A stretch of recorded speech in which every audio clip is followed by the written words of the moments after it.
My name is Hannah. I'm from from Sinsheim, which is pretty far from Heidelberg.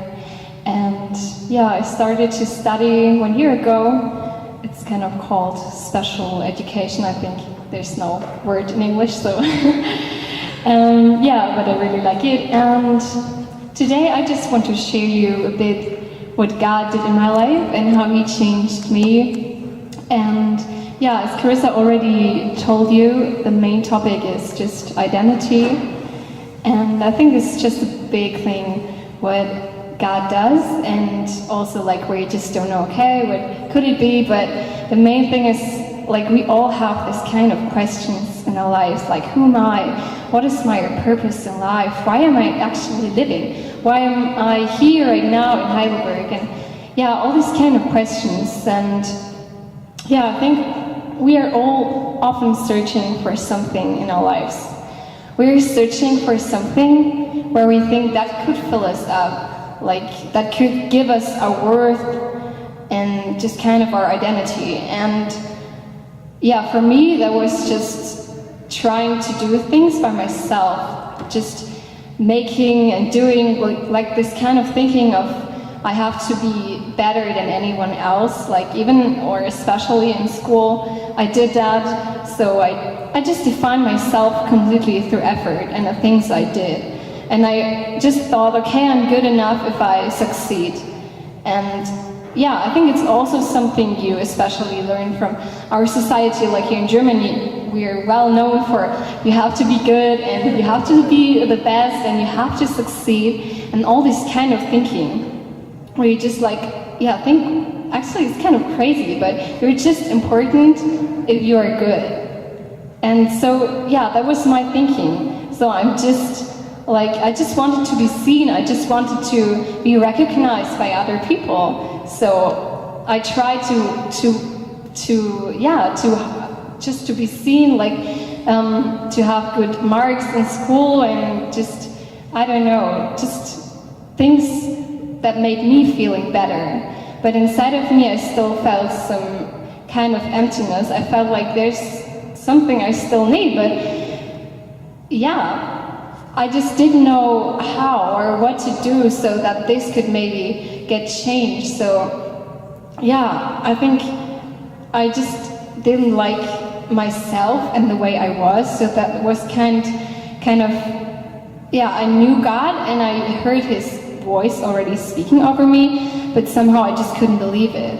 I couldn't accept it, that I'm His child and that He's really the good Father, as we just sang, because I don't know, I just thought, okay, I have to be good, I have to do something, I have to earn love, otherwise I will never be enough, otherwise I will never be satisfied, I need to do something. So I also thought I have to control myself, I have to do something. And I remember this time, I don't know, it was just, I thought, okay, what could I do just to change myself? Because I didn't also like the way I look like. I didn't just like the completely way I was. So I thought, okay, maybe it's a good idea if I start to control what I eat, to count calories and all this kind of stuff. And thought, okay, maybe this is the way how I can get better, how I can be seen by others, how I can get more beautiful.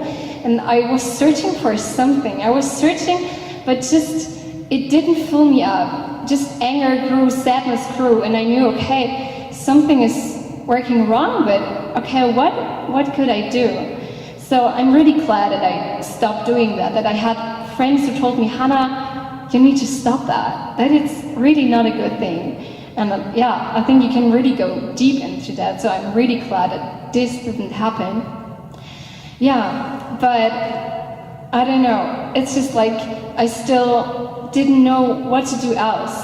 So my friends, I'm so glad that I had them, and they told me they just showed me that it's so important to see myself through the perspective of God, how He sees me, that I'm loved and that I'm His child, sorry. But still inside of me I was kind of blocked, and I started learn how to listen to the Lord, I started to just to understand, okay, maybe it's true what he's saying. And it's just a freedom to realize that it's good the way I am, so that I don't have to try to be someone, that I don't have to be someone else, because I was always jealous of other people. And I thought, oh, I want to be like whoever, I don't know, I just wanted to be someone else, but couldn't accept that it's good that I'm the way just I am. And so I started to understand that God has a calling for my life, that he wanted me the way I am, that he has a purpose for me, and that he created me just exactly as I am, because he needs me, he really wants to use me. And so that was something that gave me so much freedom, just to realize, wow, there is a God who loves me, and there is a God who created me and who wants me just the way I am, and that I don't have to change myself, or even that I don't have to do something so that he recognizes me or loves me. And I remember this time where I was just sitting on my bed, just having some time with the Lord, and I just heard some worship music, and somehow I hear this inner voice speaking to me, and I knew it was God. I knew that he spoke to me, and he said something like, "Hannah, you hit me in my face." And I was like, okay, God, what should that mean? You know I love you, and I would never do that, so please tell me, when did I do that? I'm sorry for that. And his answer just completely blew my mind. It was just crazy, because he said, "Hannah, every single time you were standing in front of the mirror and saying you're not beautiful or you're not worth it, that's when you hit me in my face." So I was just overwhelmed by this truth. And it's just, it is the truth, that he's the creator, and that it hurts him if we say that we're not worth it, if we say that we're not beautiful or anything like that. And just imagine, like, he's the potter and you're the clay in his hands that he tries to form, and he has a purpose, and he did it with intention and carefully and with a lot of love. And I think there's so much freedom to realize you don't have to earn love, because God loves you just the way you are. You don't have to be jealous to others, because they even cannot fulfill the calling you are supposed to live. So why are you jealous? Like, you don't have to look at them. Just look to me, look to Jesus. That's what he said. So it's so good knowing that, just love yourself, accept yourself, and start to realize how good it is the way you are. And I think often the enemy tries to tell us something else, also just a lot of voices we hear, but God is just kind of whispering to us. He's saying, no, it's not the truth. I love you, my child, I love you. And there's so much freedom. It's so good to get this love from him. And tonight I just want to tell you, you are really worth it. You are worth more than you could ever imagine. You are worth dying for, because there was someone who decided to die for you. There was someone who decided, not to live his life for his own, but for us. And his name is Jesus. And in the Bible, there's a verse, and it says, "Greater love has no one than this, to lay down one's life for one's other's friends." And that's what he did. Jesus decided to die for us, because we need still to come back to this love of the Father. And somehow some things are just separating us from him, and these kind of things are just lies we believe, or even just bad things we're sometimes doing or having in our minds. So that's just why he needed to die, and he just did it because he loves you so much. And I think that's just the main point. It's so important to know that you are loved and that you are worth it. Yeah, and also that there's like really nothing. You could never disappoint God. And He's proud of you. He loves you just the way you are because He created you. Yeah, and also He wants to give you so much more than you could ever imagine, so much more than you could think. And also for me, like in the beginning, okay, I knew God, but I didn't realize that He wants to give me so much, that He has a purpose and a calling for my life, and that I just supposed to live that out, and that He really wants to use me. And that's also for every single one of you. God needs you. God wants to use you just the way you are. So love yourself, accept yourself, and open up your heart for the Lord. Open up your heart just for His love and what He wants to tell you. Yeah, and just like if you want to talk to us, we want to be open or also pray for you. So just feel free to come up to us, or also if we have just some worship time later, just feel free to talk to us. And we would love to tell you like what God sees, how God sees you, and how He wants to use you. Yeah, so we will have like 2 more songs, I think, and then Ralph will also share a bit. Yeah. My name is Ralph. I'm from Canada and lived here in Heidelberg for about the last 4.5 years. Was many years in Mannheim, and then the last 4.5 years, I've been here in Heidelberg, a part of this ministry called New Song. I want to say something. You may want to write this down. It might just be really overwhelming for your mind. Here it is. I think it's being recorded. When I was born, I was not alone. Okay, my mother was there. There was a doctor, a couple of nurses. I didn't know this right away, but when I was born, I was not alone. I have a twin brother. Of course, I have no idea when I first realized this is amazing. We were born together. Now, my poor mom had to wait 80 minutes for me to come out. He was way ahead of me, so I always say, "Oh, finally some room in here." And, it was so squishy in there with that other person. I don't know who he was. Anyways, so my life began with this brother. We're not identical, but we're quite similar in our looks. And my mom thought it'd be cute for us to be dressed exactly the same. Somehow she kept finding deals on clothing, they were exactly matching. And so until we started going to school, my brother's name is Ray, or it's a short word for Raymond, I think she dressed us the same until we went to first grade, maybe the second, and we started thinking, this is not cool. I want to be myself, and here I have this brother. We did look quite a bit the same. But we started figuring out, although we were born at the same time, we looked quite similar, we were wearing the same clothes for a while, that we were 2 individuals.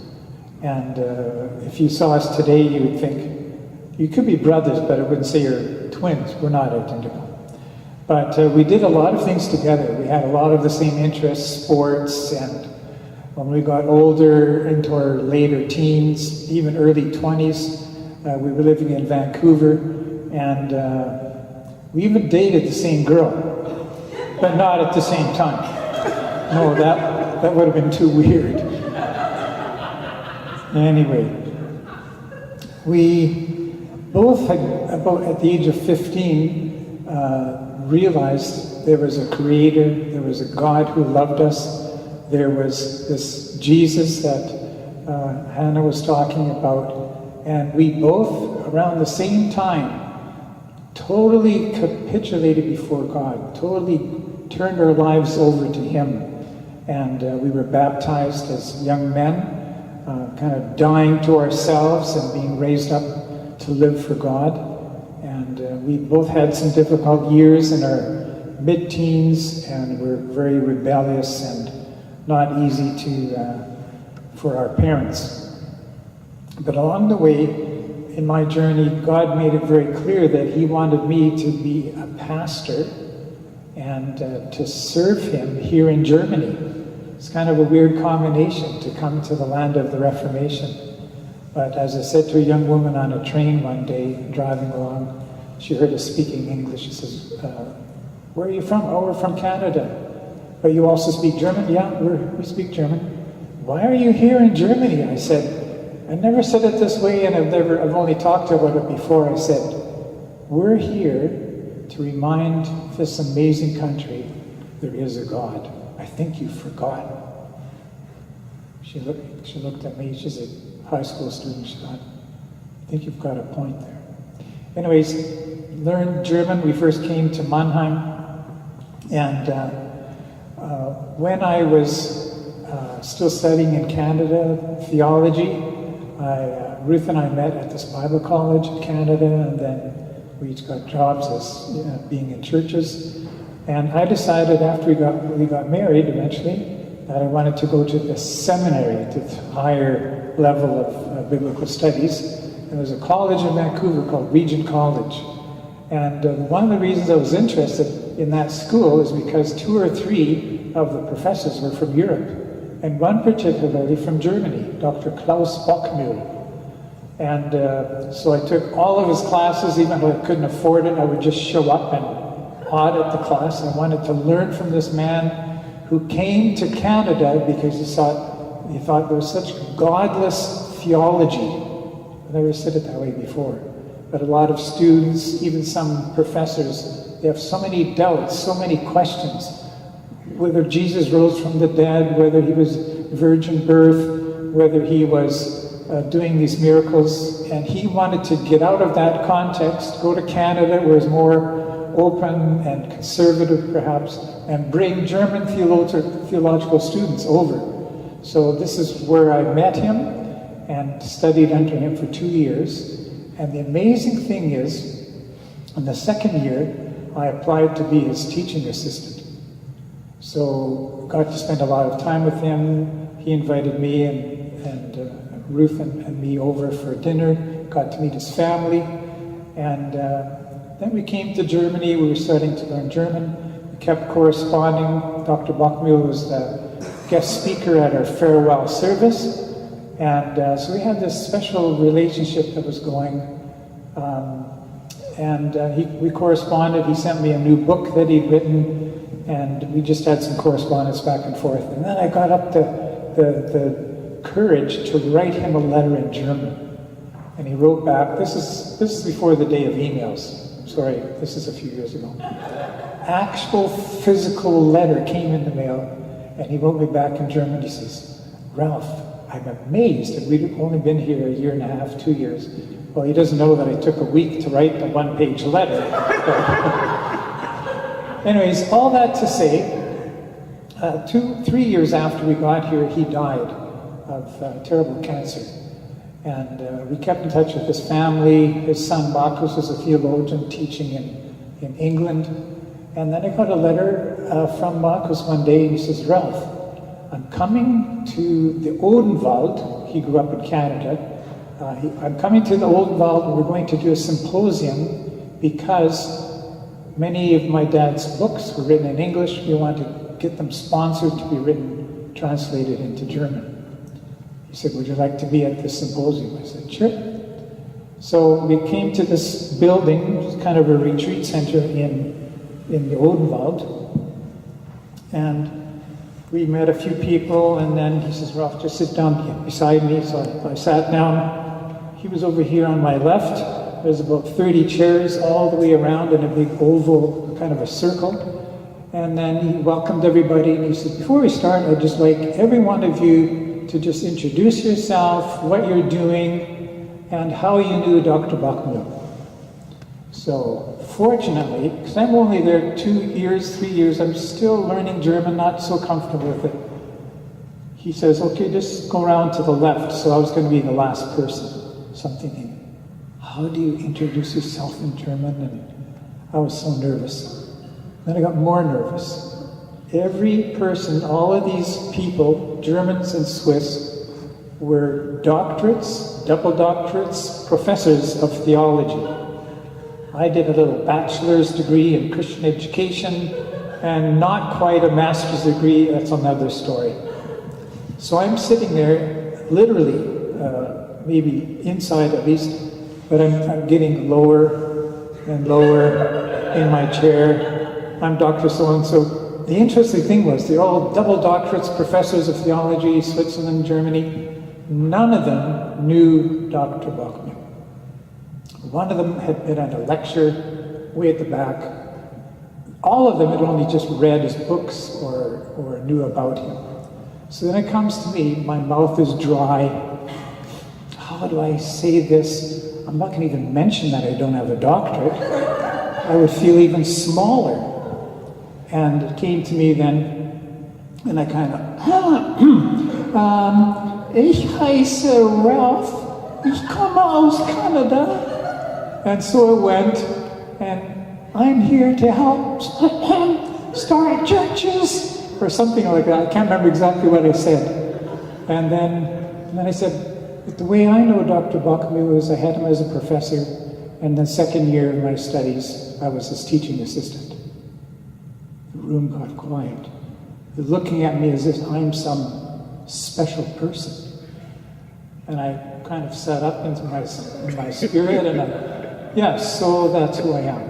So then Marcos, he starts talking a bit and talking about this project. And then we ended the meeting and stood up to have some refreshments or something.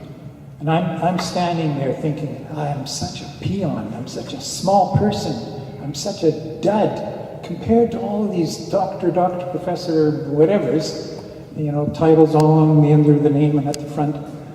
And it was like a lineup formed, and they came to me wanting to shake my hand, and basically every question was, what was it like to work with Dr. Bachmiel?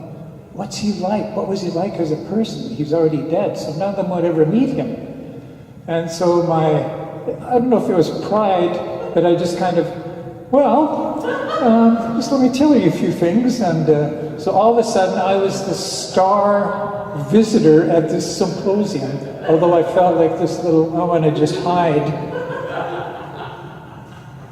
It was a good lesson for me, because I was starting to put my sense of well-being or purpose or vision or who I am as a person in what I was doing. And a few years later, I found out that I had cancer, leukemia. That was a huge shock to me. And I had some chemo when we were living in Mannheim. Then it got so bad, we had to go to Canada. I had more chemo there, and stem cell transplant. And Ruth was doing fine. We were living in this little basement suite, and she'd be going out every day. I'm sitting there in this chair. It wasn't a wooden chair, it was a comfy chair. And literally for 6 months, after all this stuff had happened, and my body was breaking, my bones were breaking because of the side effects of the drugs, I would sit there all day. She didn't just abandon me. I mean, I was okay.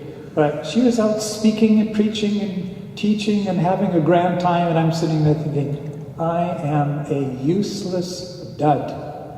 Not because I don't have any degrees of any merit. I can't do one blessed thing. I had to mask on if anybody came for a visit. I couldn't go to public places. I couldn't be anywhere. If we met and talked to people, we went outside and sat in the garden. And my spirit and my sense of value and worth was just getting smaller and smaller. And then came back to me things I had taught in Mannheim, put on seminars about self-worth, value, who I am as a person. I'm loved. This is my basis in life. And I was starting to think, I've known this in my head, and now I need to know it in my heart. And I had amazing, amazing times of encounters with God. Worshipped Him, listened to sermons, prayed, cried, just called out to God. And He said, Ralph, I value you for who you are and not what you can do, because that can change. I literally sat in this comfy chair for 6 months. Couldn't do a thing. Could barely get to the bathroom and back.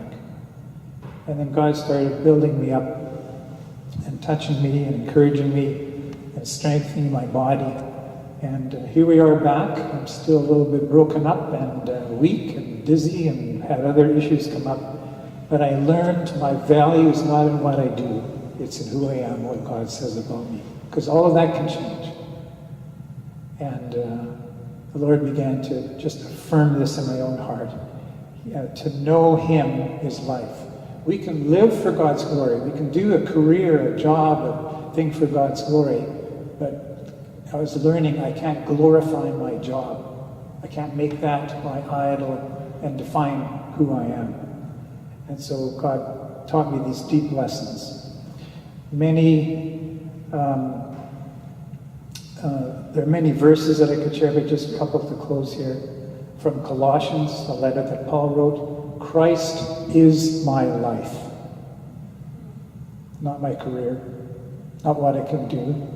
Or as Hannah said, my performance, my looks, my popularity are not. Christ is my life, and to know Him is life. There's a wonderful translation in German that says, Der Inhalt meines Lebens ist Jesus. The very content, the very reason I am here is Jesus. It's all wrapped up in Him. Everything else can change, but that will not change. What are you building your life on? Many of you are students, you're studying. Is that your goal? Is that going to define you? Your education, your career, your title? This can all change, but Jesus remains forever. He's calling you to turn to Him, to lay everything down, all your ambitions, to come to Him and let Him be your life. We are going to have some music. Yeah, and we deeply think and know that there's something really important, not about hearing, just hearing, but about something even like physically responding to what Ralph has said, what Hannah shared. This idea that for many years I thought identity is something kind of that you create. Like identity is something that I can create for myself. And more I'm realizing actually identity is something that can only be received. And this whole idea of God, you are the one who knit me together. There's a verse, it's Psalm 139, that talks about that God formed us in our mother's womb, and that He designed us like intricate, that we are known fully by this God. And this idea of over the years, a key part in my life has been asking the question to God, to Jesus, who am I? Who do you say that I am? And realizing it's so easy to hold on to these things, like Ralph was sharing, my work. If I can be successful and present myself as like, I'm extroverted, I am really good at this career, this job that I do, this is what defines me. I am likable, people like me. It's so easy to think these things that we can kind of pick up and hold, that this is what defines us. But then at the end of the day, is that really it?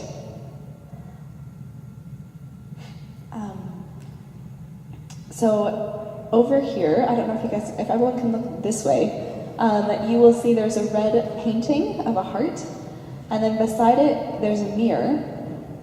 And so we are going to have some music playing, but we really encourage you, challenge you. We have people here, Hannah was saying this earlier, that would love to pray with you. That if, as Ralph has been speaking, as Hannah's been speaking, if you're like, I want to know more about this. Who is this Jesus? How do I find out more about who I actually am? Or I need prayer. Can someone just pray for me, bless me? We would love to do that. So actually right now I would like to ask prayer and ministry people to stand up. And these are people, they will be on the sides. So you can go up to any one of these people. We know them, we love them, we trust them. They know and love Jesus. So Melly's back there, and I think there are a couple more. So you can just go to the sides there. Hannah. So with this painting, I don't know if you can see, but there are rocks. So there's a painting of a heart, and on one side there's rocks, and on the other side we have verses. And so this is just something that we believe there's something powerful about actually physically responding. And so the idea of you can take a rock and just, okay, what does this rock symbolize? What is it that I'm holding on to that's false? Like, what am I holding on to try to gain value or identity that I actually need to let go of? My need to be perfect. Like that, this is what I'm getting value from, and to lay that down by this heart, which symbolizes like this love of Jesus. And then in return, right beside it, there's a basket with verses, and to pick up this truth, these statements of, God, who do you say that I am? So Till, if you can start, yeah. And with that, there's a mirror beside there. And I love that to take some time, look in the mirror. What do you see? Who do you see? Do you know that you are so loved? And I think that it's this, God has designed us each so uniquely, and there are so many times that we actually are driven by fear and by shame and by pride, and only God can free us into being truly ourselves. So I think really it's been in my walk with Jesus that I have finally discovered more and more, who is Carissa? Like, how did God uniquely make me that's going to be different than anyone else? And how can I fully own that and discover that this God really loves exactly how he's made me? That's going to be different than how he made Ralph. And I think it is only in discovering who God is and in relationship with him that we can discover who we truly are. I remember it was my birthday this last year. Clearly, birthdays come every year. It was just in September. Sorry. Just in September. But I remember I asked God that day, how do you see me? God, how do you see me? I ask him this question a lot, and I've learned a lot about myself by asking him this. And that particular day, I was coming to him because I'm like, God, I'm not intense enough. Like, there are people that are very passionate and they know exactly what they want. And they have like an easy, like they go for it and nothing holds them back, and they're very decisive, they know. And I was thinking about myself and being like, God, it's so hard for me to make decisions sometimes. And I mean, I can see one thing from this angle, but I see it also from this angle. And God, I don't feel intense enough and passionate enough. And God said to me, Carissa, sometimes God speaks in pictures. That's one of the ways he speaks to me. And I had this picture of, there were all these threads, like pieces of fabric, threads. And they're all weaving together and then like rolling together. And when you zoomed up on these threads, you could see actually there was such multicolored brightness. Like every single color was so bright. But then if you step back, all of a sudden the colors kind of blurred together and it looked just soft. It looked from a distance you couldn't see. It looked like a pastel. And God said, Carissa, like, this is how I have made you. Like, you are intricate. Not intense, but intricate. And I have designed you this way for a purpose. And you are actually full of like a multifaceted diversity. And this is part of who you are created to be. And so don't try to this is who I've designed you to be. And so I share this because each one of you, there is an original design of how this creator God, this good Father, has created you to uniquely be. And that self is, it says in Colossians 3, is hidden in Christ, in God. And so this strange thing of we only truly come home to our true selves, this desire to be authentic, can only really be met, strangely, here. This man who sets us free to even be truly ourselves. And selves that are truly found and like infinitely loved. I don't have to try to hold on to career or try to make people like me or try to, like these other, I need to be intense. Like sometimes it's small things. But this, you know what? God, you love me. Would you show me what things I need to be laying down that are false, that don't belong? And so that's what we want to do right now. There is a God who loves you, who has designed you to be free and to be you, and has a great plan for you.